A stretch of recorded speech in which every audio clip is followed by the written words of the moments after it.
In the quiet suburban neighborhood of Maplewood, there stood a house with a sinister secret beneath its facade. The Johnson residence, a seemingly ordinary two-story home, hid a dark and foreboding basement that held a history of horror.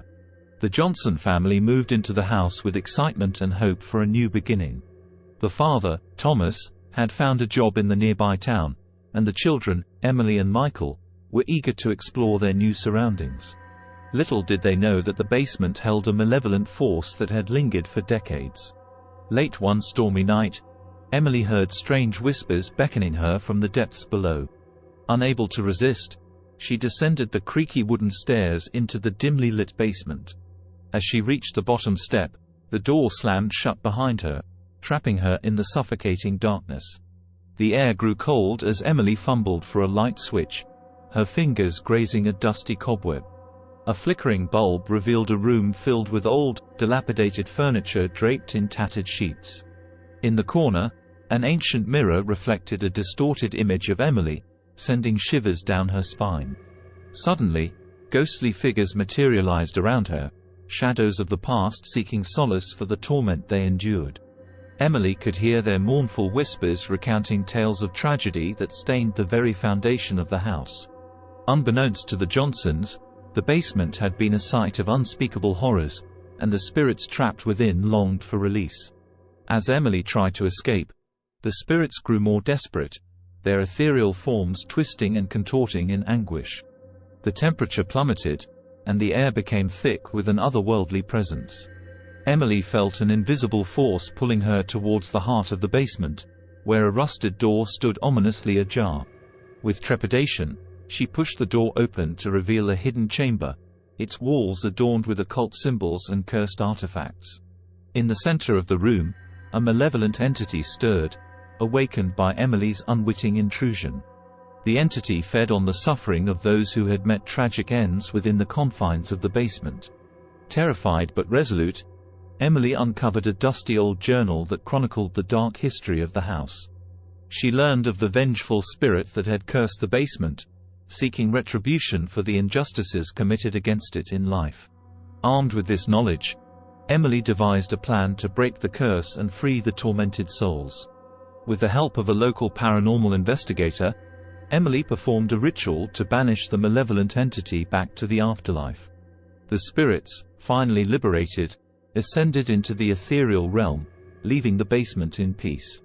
The door creaked open, and a warm breeze replaced the cold, stagnant air. The Johnson family, now aware of the house's haunted past, decided to stay and make amends for the sins of their home's history. As the sun set on Maplewood, the once ominous basement became a place of healing, a testament to the resilience of those who dared to confront the horrors of the past. Stort 2. In the forgotten town of Ravenswood, nestled deep in the heart of the Appalachian Mountains, there stood an ancient mansion with a sinister past. The Blackwood Manor, a decaying Victorian relic, exuded an aura of malevolence that sent shivers down the spines of anyone who dared approach. The town's residents spoke in hushed whispers of the dark history that haunted the mansion, particularly its basement, a place where unspeakable horrors were said to have unfolded. The mansion's sordid tale traced back to the 19th century when it was inhabited by the eccentric Blackwood family. Rumors swirled around the patriarch, Nathaniel Blackwood, a reclusive alchemist who delved into forbidden rituals and dark arts in his quest for eternal life. As the legend goes, the basement served as his clandestine laboratory, a chamber of macabre experiments and occult practices. The townsfolk spoke of mysterious disappearances and eerie lights emanating from the mansion at odd hours. Locals avoided the property like the plague, and tales of ghostly apparitions wandering the estate spread like wildfire. The Blackwood Manor became a symbol of dread, its grandeur tarnished by the unspeakable events that transpired within its walls. Fast forward to the present day, when a curious journalist named Amelia Cooper arrived in Ravenswood, drawn by the town's haunted reputation. Intrigued by the stories surrounding Blackwood Manor, she set out to uncover the truth. Little did she know that her quest for answers would plunge her into a nightmare that transcended time itself. Amelia rented a room in the only inn Ravenswood had to offer and spent her days researching the town's history. Locals spoke cautiously, sharing fragments of the chilling tales that had been passed down through generations. Determined to unravel the mystery, Amelia secured permission from the current owner, an elderly widow named Eleanor Whitman, to explore Blackwood Manor. As she stepped through the mansion's creaking front door, a cold gust of wind seemed to welcome her. Amelia began her investigation, meticulously examining each room, uncovering forgotten artifacts, and deciphering cryptic writings. As night fell, she descended into the depths of the mansion, guided by the flickering flame of an old lantern. The basement, hidden behind a heavy wooden door with ornate carvings, seemed to pulse with a malevolent energy. Amelia hesitated but pressed on, driven by an insatiable curiosity. The air in the basement was thick, and a pungent odor lingered, as if the very essence of despair clung to the walls. Amelia's lantern cast eerie shadows as she explored the dimly lit chamber. Strange symbols adorned the walls, and dusty tomes lined decaying shelves. It became evident that this basement had once been a place of dark rituals and forbidden experiments. Suddenly, a distant, haunting melody echoed through the subterranean labyrinth, and the temperature plummeted. As Amelia delved deeper, she stumbled upon a hidden passage that led to a forgotten catacomb beneath the mansion. It was there that she discovered a series of crypts bearing the Blackwood family name. Each tomb told a tale of tragedy and malevolence, and as she read the inscriptions, the shadows around her seemed to stir with suppressed anguish. Amelia's heart raced as she uncovered Nathaniel Blackwood's final resting place, adorned with an inscription that hinted at a curse binding his tormented soul to the mansion. The realization struck her like a bolt of lightning. Nathaniel's dark influence persisted, and the basement was the epicenter of his malevolence. Driven by a newfound determination, Amelia consulted ancient texts she had found, piecing together a ritual to break the curse. With trembling hands, she began the incantation, invoking powers beyond her comprehension. As the words echoed through the subterranean chamber, the temperature plummeted, and ethereal whispers filled the air.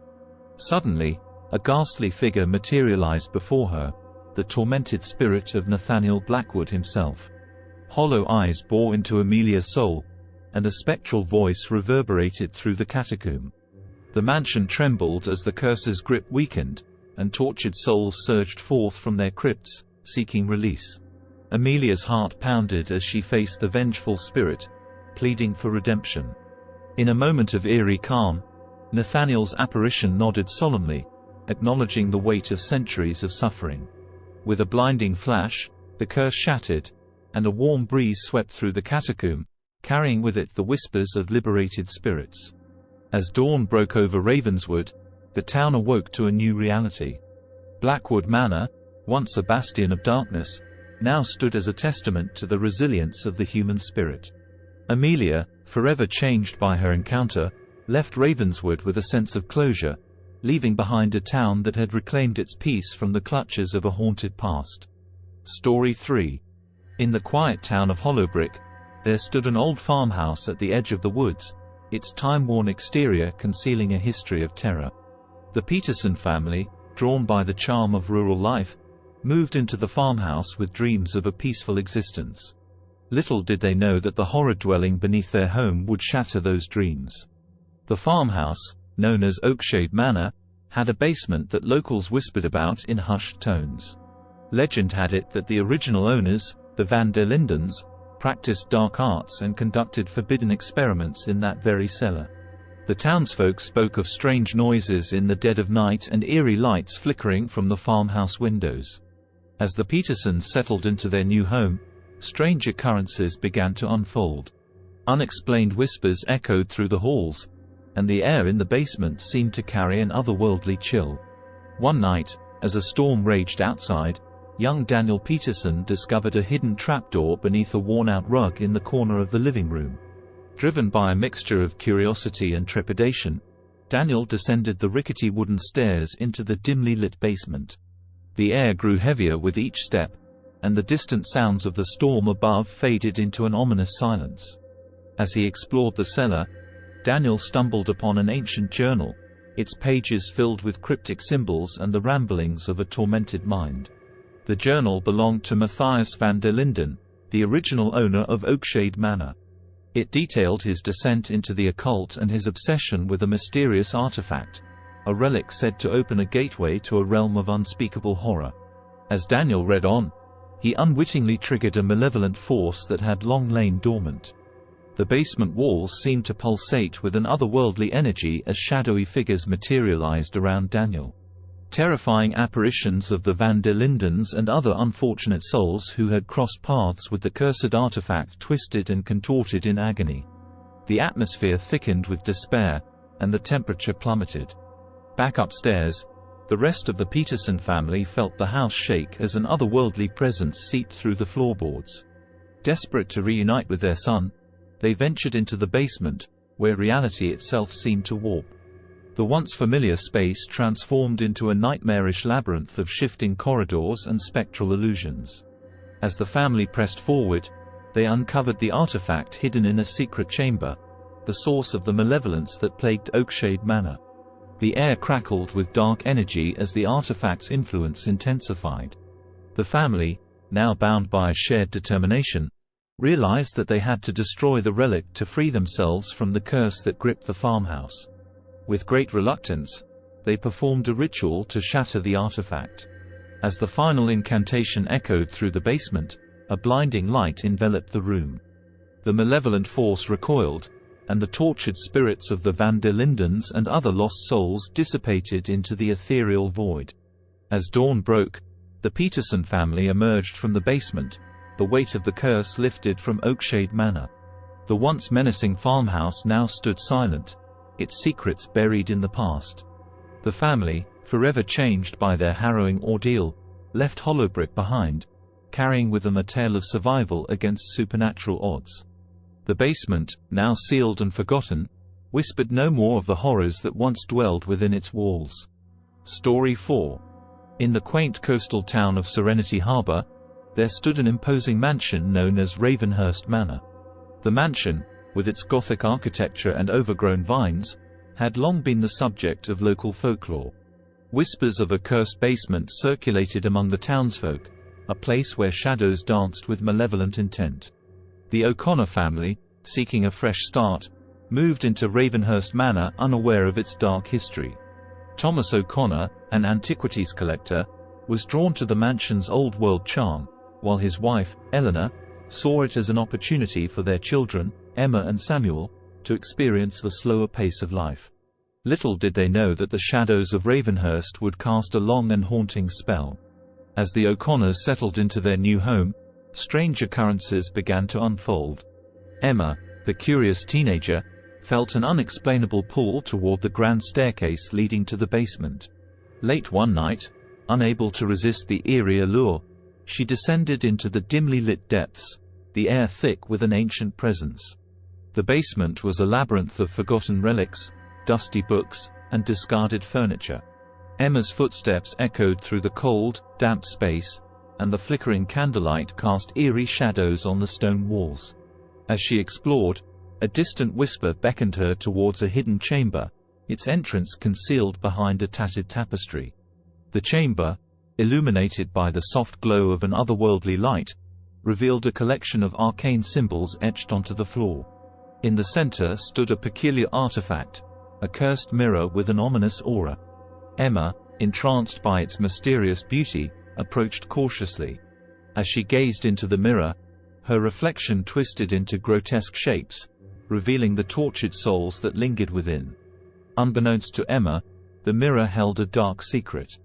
Centuries ago, Ravenhurst Manor was home to a secretive cult that used the mirror to commune with malevolent entities from beyond. The basement had witnessed unspeakable rituals, and the mirror became a gateway for otherworldly forces to seep into the earthly realm. As Emma touched the mirror, the ancient curse stirred to life. Shadows coalesced into sinister forms, and a ghostly figure emerged from the depths of the reflective surface. The entity, a spectral cultist with hollow eyes, spoke of the pact that bound Ravenhurst to the netherworld. The O'Connor family, unwittingly trespassing on the pact's sacred ground, had awakened a dormant evil. Terrified but determined, Emma sought the help of her family. Together, They delved into the mansion's dark history, uncovering the ritualistic practices that had cursed Ravenhurst. Armed with this knowledge, the O'Connors devised a plan to break the mirror's hold on the manor. In a harrowing confrontation with the malevolent entity, the family chanted an ancient incantation to seal the mirror's portal. The chamber trembled as ethereal winds howled through the basement. The curse fought back, shadows clawing at the O'Connors, but their unity prevailed. With a blinding burst of light, the mirror shattered, its shards scattering across the chamber. The spectral cultist wailed in agony as the curse was lifted, and a newfound calm settled over Ravenhurst Manor. The basement, once a gateway to darkness, became a solemn testament to the O'Connors' resilience. As the family emerged into the morning light, they saw Ravenhurst Manor transformed. The overgrown vines receded, and the Gothic facade stood proud against the sunrise. The once cursed basement, now cleansed of its malevolence, became a storeroom for memories rather than nightmares. The O'Connors, forever bound by the trials they faced, left Serenity Harbor with a newfound appreciation for the fragility of the boundary between the living and the supernatural. Ravenhurst Manor, no longer shrouded in darkness, stood as a beacon of hope, a testament to the indomitable spirit that could triumph over even the most ancient and malevolent forces. Story 5. In the small town of Greenwood, where time seemed to move a bit slower, there stood a mansion known as Everwood Hall. This grand estate, hidden behind a curtain of ancient oaks, held a secret that lingered in its depths, a secret that cast a chilling pallor over the entire town. The Turner family, seeking a peaceful life, moved into Everwood Hall, unaware of the ominous history that awaited them. Daniel Turner, a history professor, had an affinity for old houses and their stories. Everwood Hall, with its ornate architecture and sprawling gardens, seemed like the perfect place for the family to put down roots. His wife, Sarah, envisioned a tranquil life for their children, Amelia and Benjamin. However, the serenity they sought would soon be shattered by the mysteries of the mansion's basement. As the Turners settled into their new home, peculiar events unfolded. Late at night, Amelia would hear faint whispers calling her name, seemingly emanating from the depths below. One stormy evening, as lightning danced across the sky, a mysterious door creaked open in the corner of the basement, a door the Turners never knew existed. Intrigued and a bit uneasy, Amelia descended into the cool darkness. The basement, unlike the rest of the house, seemed frozen in time. Dusty artifacts, vintage furniture, and forgotten relics lined the shelves. Amelia felt a strange connection to an antique music box that seemed to beckon her closer. As her fingers traced the intricate carvings, a haunting melody filled the air. Unbeknownst to Amelia, the music box had once belonged to a gifted violinist named Isabella Everwood, the daughter of the mansion's original owner. Isabella's tragic fate was etched into the history of Everwood Hall, a tale of unrequited love, jealousy, and a cursed pact made in the shadows of the basement. As Amelia's fingers danced on the music box's delicate keys, a spectral figure materialized. Isabella, with eyes filled with sorrow, recounted her woeful tale. The basement, once a sanctuary for her musical passion, had become a prison for her lingering spirit. The cursed pact had bound her soul to the mansion, perpetuating her suffering for centuries. Determined to break the curse, the Turners delved into Everwood Hall's history. They discovered a hidden chamber beneath the basement, where Isabella's ill-fated love affair had taken a dark turn. An ancient diary revealed the details of a forbidden ritual gone awry, sealing Isabella's fate and tethering her spirit to the mansion. Armed with this knowledge, the Turners devised a plan to release Isabella's soul from its spectral chains. They gathered in the basement, music box in hand, and performed a heartfelt serenade that echoed through the corridors. The melody intertwined with the haunting strains of Isabella's violin, creating a bittersweet symphony that reverberated through the mansion. As the final notes lingered in the air, a warm light enveloped Isabella's ghostly form. The cursed pact unraveled, and the basement, once a realm of despair, became a sanctuary of peace. Isabella's spirit ascended, leaving behind a grateful whisper of gratitude. With Isabella's release, Everwood Hall underwent a transformation. The once dreary basement now brimmed with a serene ambience, and the mansion's gardens bloomed with vibrant life. The Turners, forever changed by their encounter with the supernatural, continued to live in Everwood Hall, honoring the memory of Isabella and cherishing the newfound tranquility that enveloped their once cursed home.